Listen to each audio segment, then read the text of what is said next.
예, 우리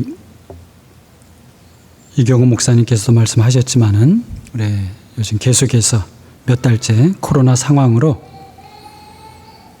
이런저런 제약 속에서 우리가 살아가고 있습니다. 그런 속에서도 이와 같이 저희에게 주일 예배가 이 자리에서 지속될 수 있어서 감사합니다.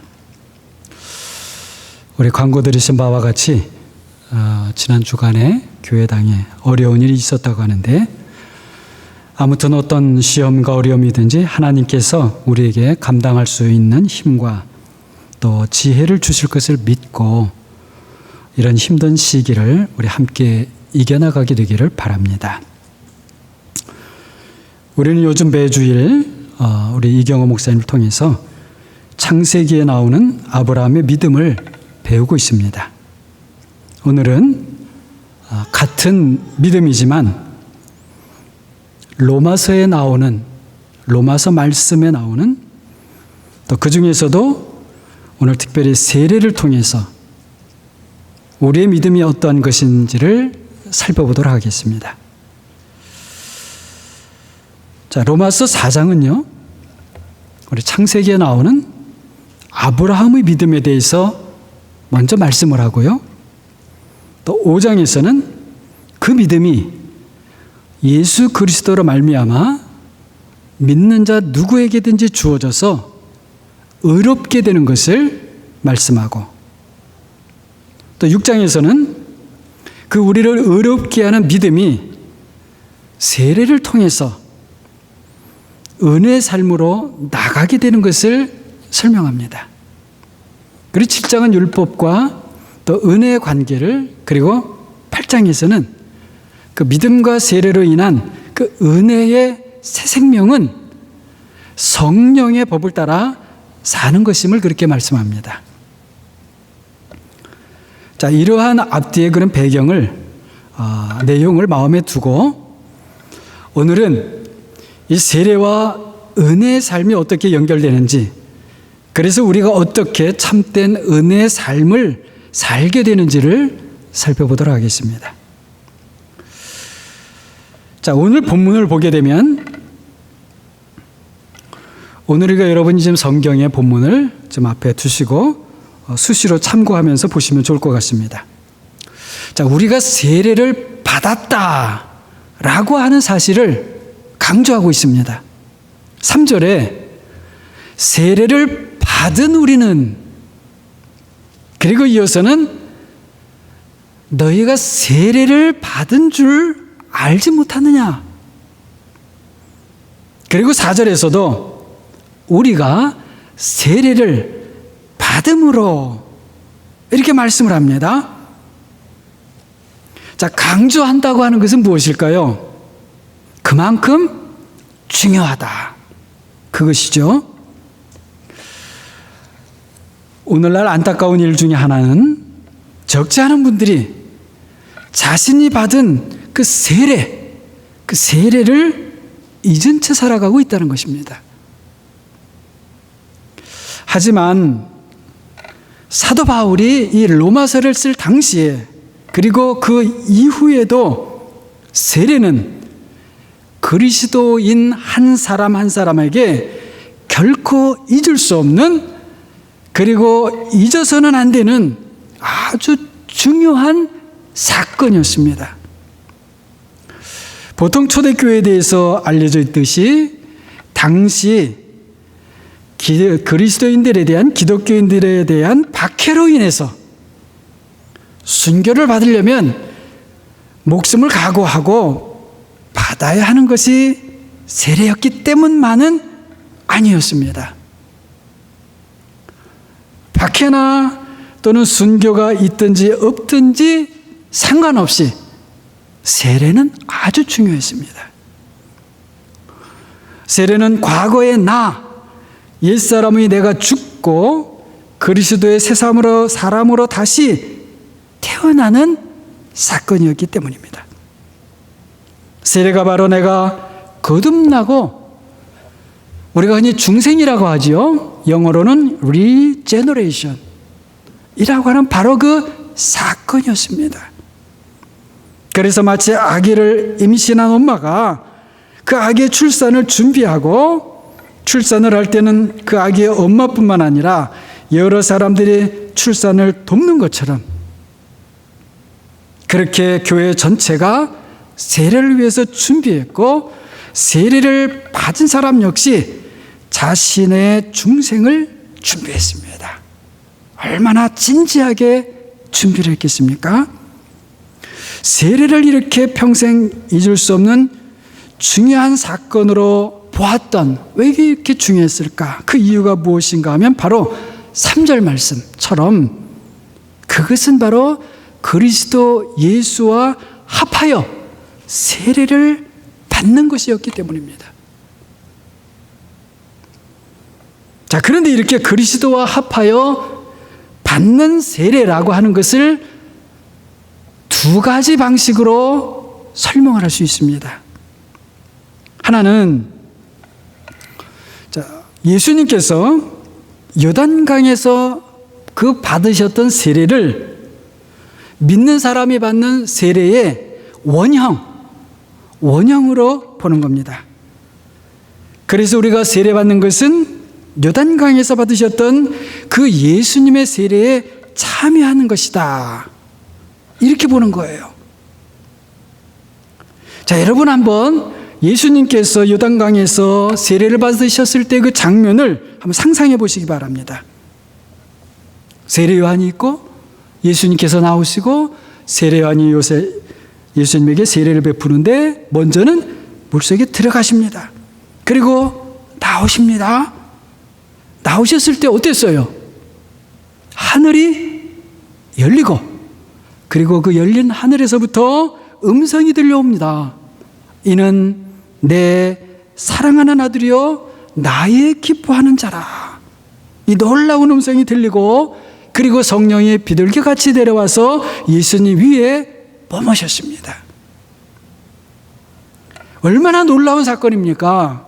그런데 믿는 사람들이 세례를 받을 때 바로 이런 예수님의 세례에 자신이 참여하는 것이라고 보았다는 겁니다. 그래서 세례받기 위해 물에 들어갈 때에는 물론 우리 장로교에서는 약식 세례를 하죠.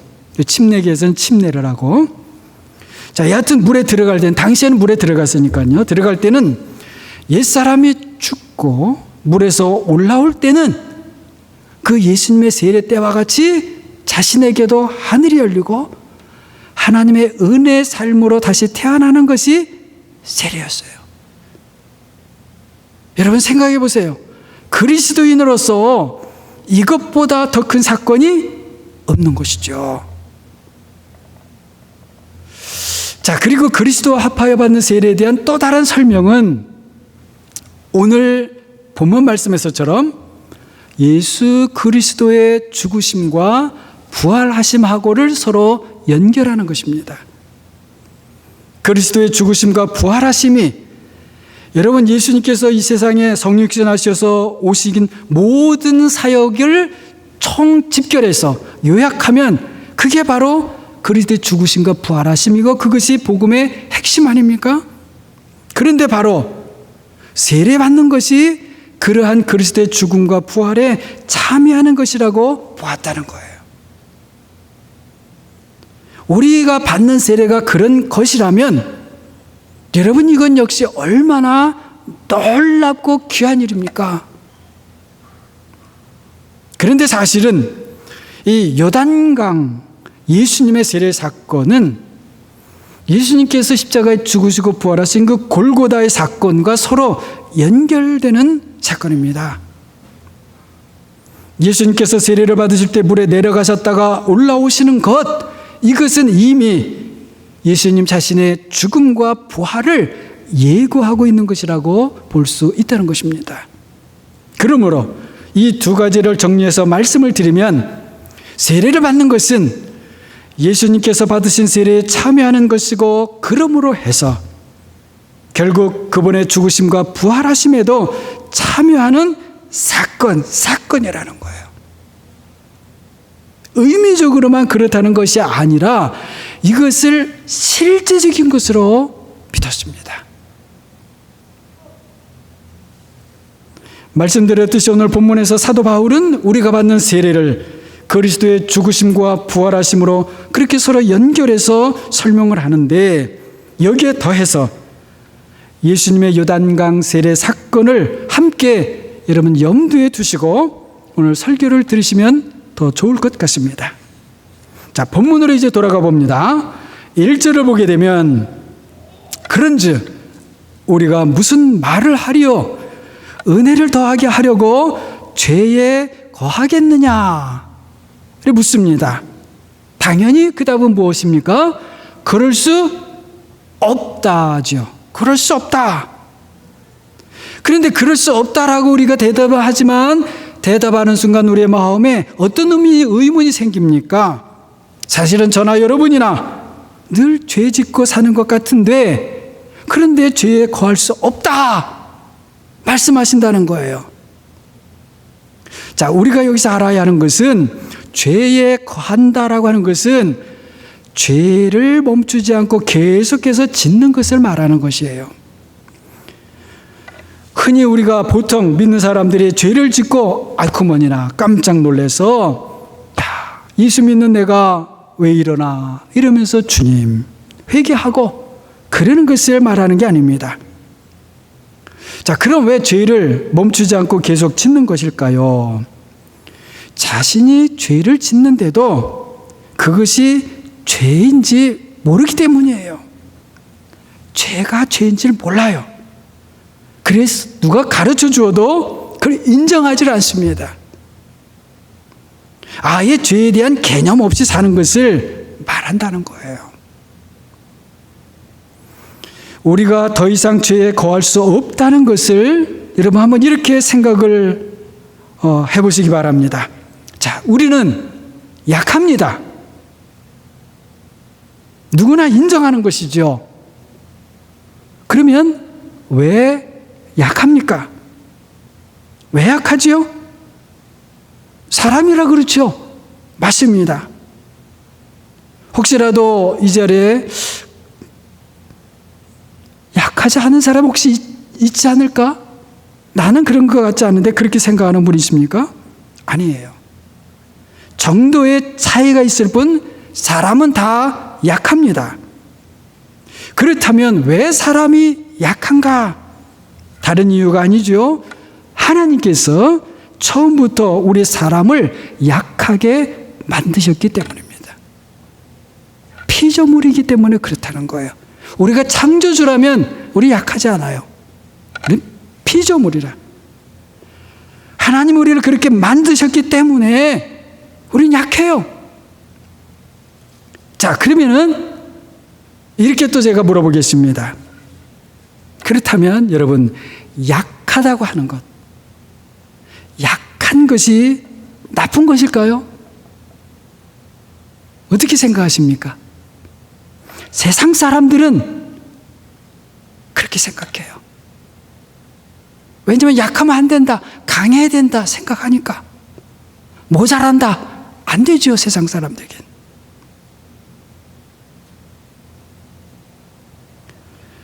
여러분, 그러나 약한 것은 나쁜 게 아니에요. 더군다나 약한 것은, 악한 것은 더더구나 아닙니다.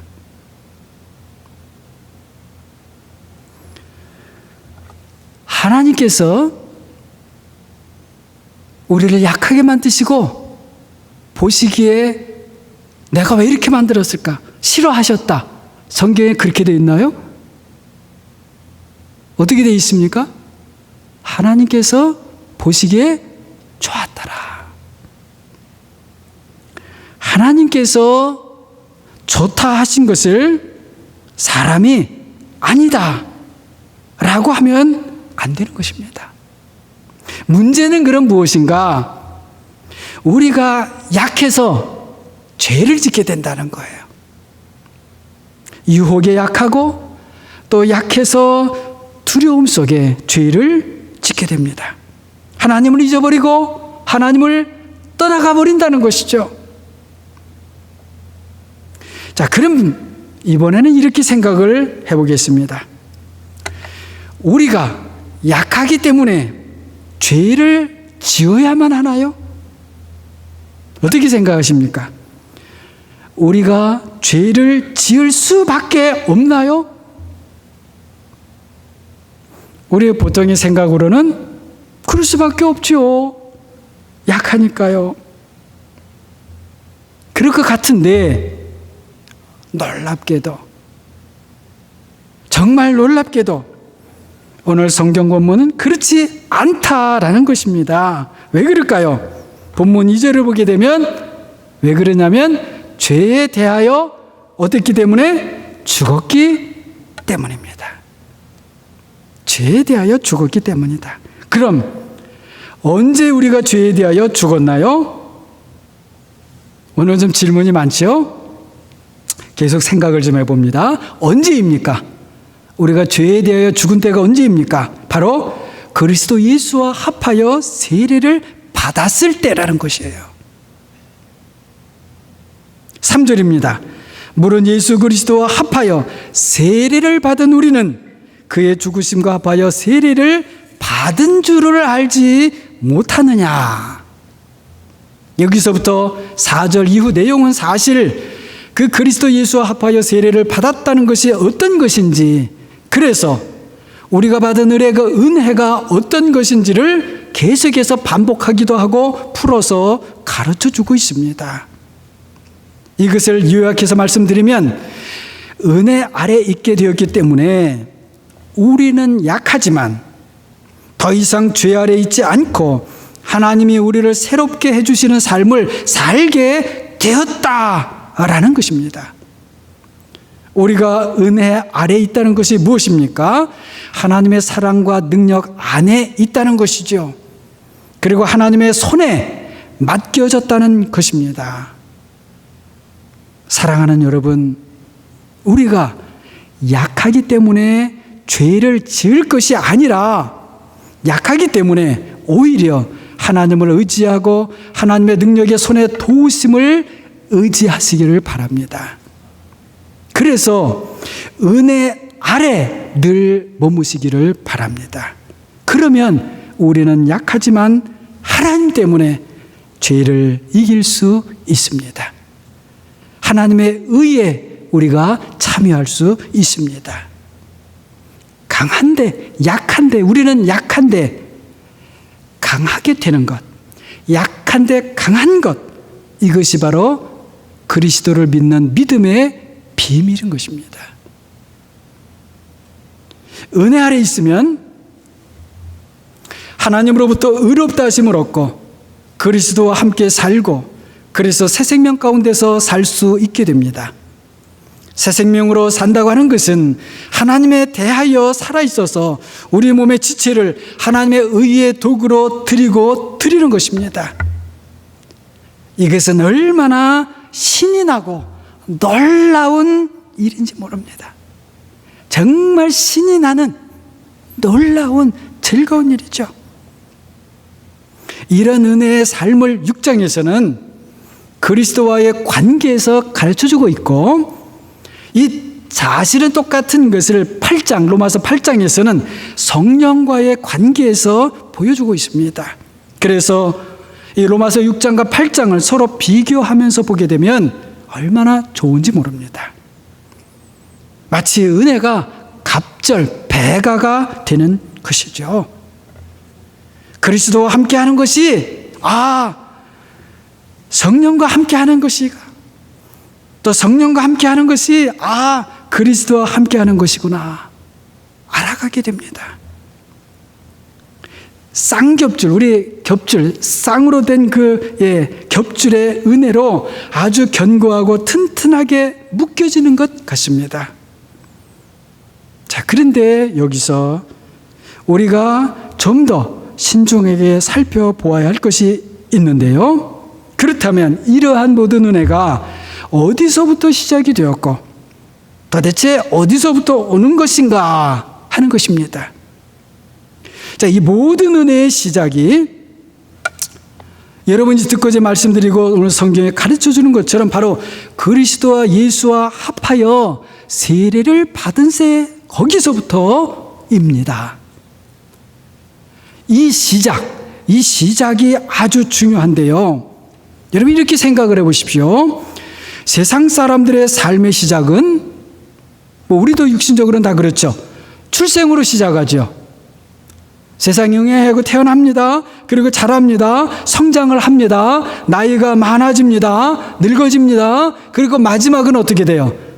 마침내는 죽습니다. 마지막이 뭐예요?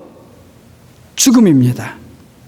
그런데 이와는 반대로 그리스도인의 출발은 죽음이 먼저 옵니다.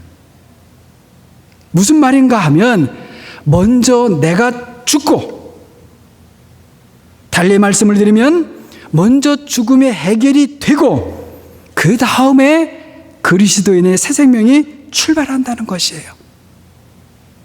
세상 사람들에게는 마지막인 것이 그리스도에게는 처음으로 와요.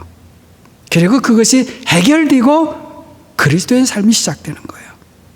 그렇기 때문에 새 생명으로 출발한 우리에게는 세상 사람들이 말하는 그 죽음이 더 이상 죽음이 아닌 것입니다.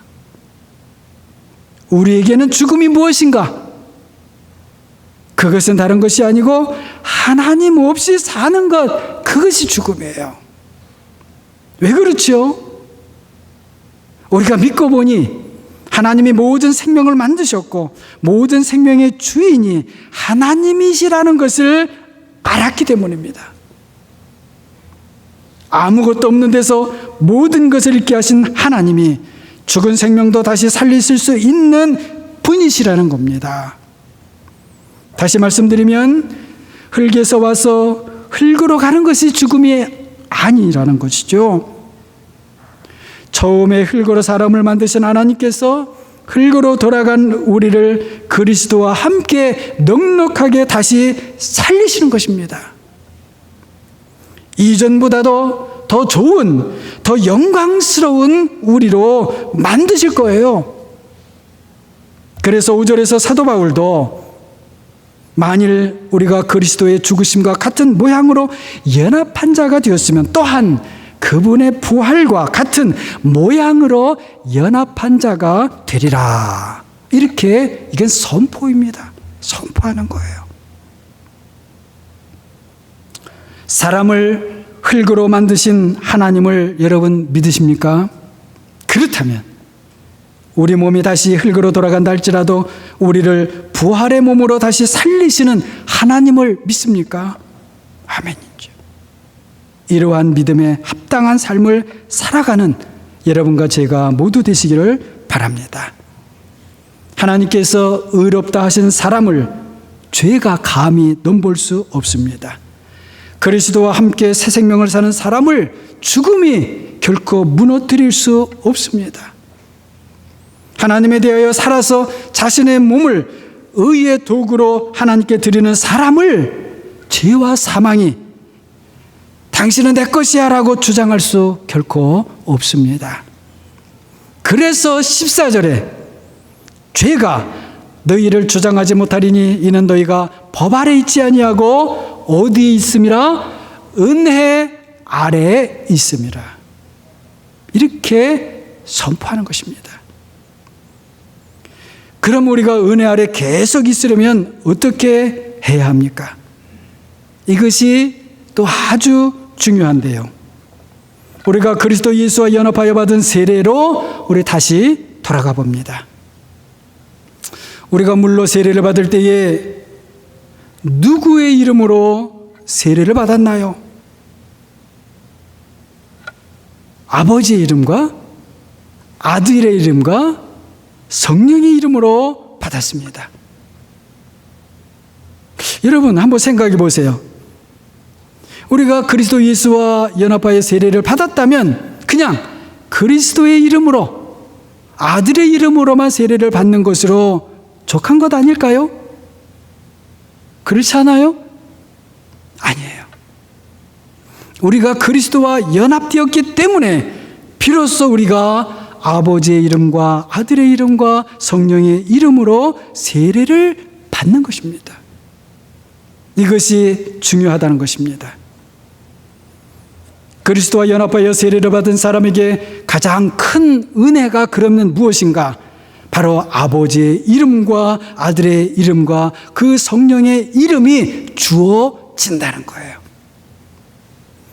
사실은 이것보다 더 큰 은혜와 선물이 없습니다. 이 이름들은 우리를 붙잡아매는 결코 끊어지지 않는 동아줄과 같습니다. 마치 아버지의 동아줄이요, 아들의 동아줄, 성령의 동아줄에 매여 사는 것, 이것이 바로 은혜의 삶이라는 겁니다. 그러므로 은혜 아래 사는 사람은 성령을 구하면서 아들을 바라보고, 그리고 바라본 아들에게 이끌려 아버지께로 나아가게 되는 것입니다. 또 그렇기 때문에 성령을 받았다고 말하면서 아들을 말하지 않거나 아들을 믿는다고 하면서 성령을 구하지 않는 사람은, 그리고 아들을 얻었다고 하면서 그 아들의 아버지를 두려워하거나 예배하지 않는 사람은 아직 세례를 받았을 때 받은 은혜를 온전히 알지 못하는 사람인 거예요. 아버지 하나님과 아들 하나님과 성령 하나님은 영원부터 영원까지 분리되지 않고 하나이시고 창조 때부터 심판 때까지 언제나 함께 하십니다.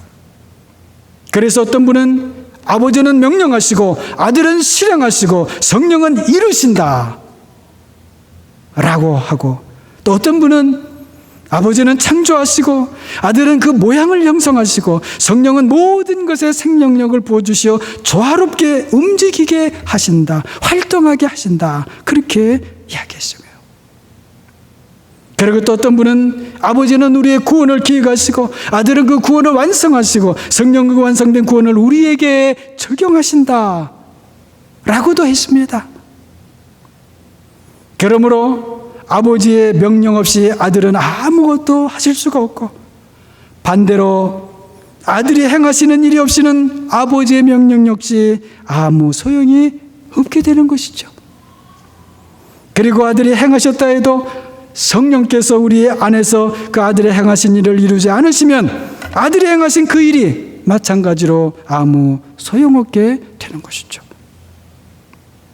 참으로 성삼위 하나님의 이름은 우리를 하나님과 끊어지지 않게 묶어주는 동아줄과 같습니다. 그래서 우리는 이 세상에 살면서도 하나님의 신비한 일들 속에서 사실은 살아가고 있는 것입니다. 그렇기 때문에 우리 보기에 우리의 일이 때로 터디다고 낙심하지 마시기 바랍니다. 세상에서 벌어지는 무질서와 혼란 속에서, 그 속에서도 때로는 이기적 욕망들이 난립하고 교만과 자기 자랑들이 마치 춤을 추는 것처럼 그렇게 되어지는 세상 속에 여러분 믿음을 잃지 마시고 거기에 마음을 뺏기지 마시고 흔들리지 마시기 바랍니다. 성삼위 하나님의 질서가 마침내 세상의 무질서와 혼란을 바로잡을 것이고, 이기적 욕망들과 함께 교만과 물질적 자랑들, 그리고 세상의 권세와 권력의 그 춤추는 것 같은 그것들을 멈추게 하실 것입니다. 믿는 사람들은, 그래서 우리는 마침내 하나님의 나라를 볼 것이고, 그리고 하나님의 거룩한 춤을 보게 될 것입니다.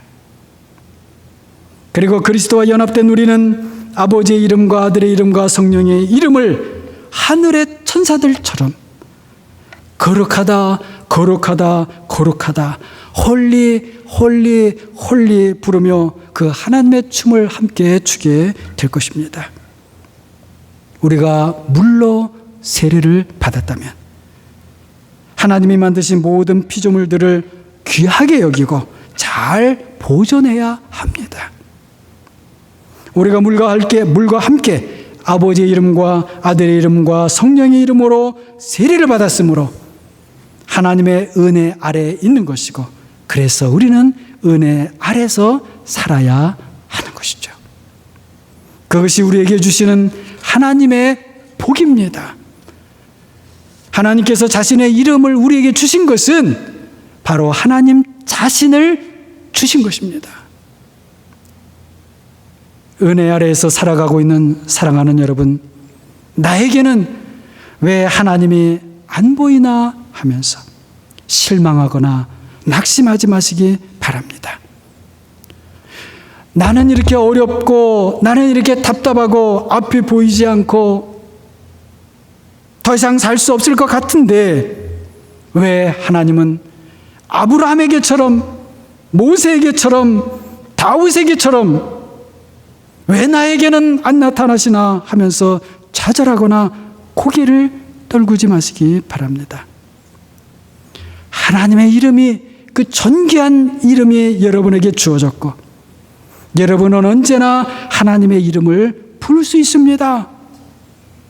우리로 하여금 이렇게 하나님의 이름을 가까이 두신 것은 바로 하나님께서 우리와 함께 하신다는 증거로서 그렇게 주신 것입니다. 우리에게 하나님이 보이지 않는 것은 마치 제가 이런 생각을 해봤습니다. 왜 하나님이 나에게는 안 보일까?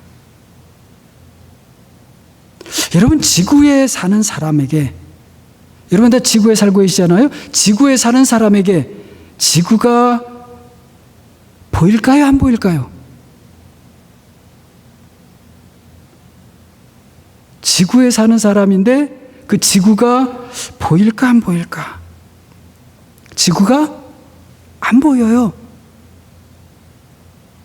지구가 보이지 않는다고 우리가 지구 없이 지구 밖에서 사는 것 아니죠. 지구에 사는 사람에게 어떻게 보면 그 지구가 안 보이는 것은 오히려 너무나 당연한 것이에요. 우리는 너무나 작고 지구는 너무나 크기 때문이죠. 은혜 안에 사는 사람들도 마찬가지입니다. 하나님이 보이지 않는다고 결코 실망하거나 낙심하지 마시기 바랍니다. 그분의 이름이 우리 입술에 있고 우리 마음에 있는 것처럼 그렇게 가깝게 하나님은 언제나 우리와 함께 계십니다. 우리가 살면서 땅에서 나는 싱싱하고 맛나는 것을 먹을 때 그때 우리는 이 지구의 고마움을 느끼게 됩니다. 땅과 산, 바다와 강의 아름다운 것을 볼 때에 지구에 내가 살고 있다는 것이 참 고맙게 느껴집니다. 마찬가지예요. 하나님이 우리에게 보이지 않아도 우리에게 주어진 하루하루의 일들을 하나님께서 주신 사명으로 알고 믿음으로 수고하고 소망으로 가꾸고 사랑으로 일하는 사람들은 하나님께 감사하게 됩니다. 그리고 그런 감사하는 마음을 통해서 하나님이 정말 가까이 계시고 나와 우리와 함께 하신다는 것을 알게 되는 것입니다. 하나님은 참으로 은혜의 하나님이십니다.